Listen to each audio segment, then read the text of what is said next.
ప్రియులారా, ఈరోజు వాక్యం ఏంటంటే మన యేసయ్య ఎంతో గొప్ప దేవుడని, మనల్ని ఆదరిస్తున్నాడని బైబిల్లో ఒక విషయం ఉంది కదా.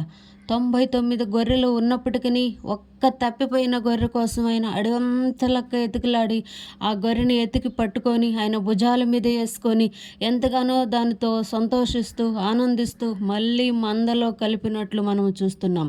ప్రియులారా, అలాగే ఈ లోకంలో మనం తప్పిపోయినప్పుడు, ఆయనకు మనము దూరంగా ఉన్నప్పుడు, ఆయన వాక్యము చేత మనల్ని బలపరచటానికి, ఆయన వాక్యము చేత మనల్ని స్థిరపరచటానికి, ఆయన మనల్ని రక్షించటానికి, ఆయన మనల్ని కాపాడటానికి, మరలా తిరిగి ఆయన పరలోక రాజ్యములో మనకు స్థానం ఇవ్వటానికి మన కోసం ఆయన ఎతుకులాడుతూ ఉన్నాడు. ప్రియులారా, ఎక్కడ మనము తప్పిపోయామో, ఎక్కడ మనం ఆయనకి దూరం అయిపోయామో, ఎక్కడ మనం ఆయన్ని దూరం చేసుకున్నామో ఒక్కసారి గమనించుకొని మరలా తిరిగి ఆయన సన్నిధానానికి రావటానికి దయతో ఒక్కసారి జ్ఞాపకం చేసుకోండి.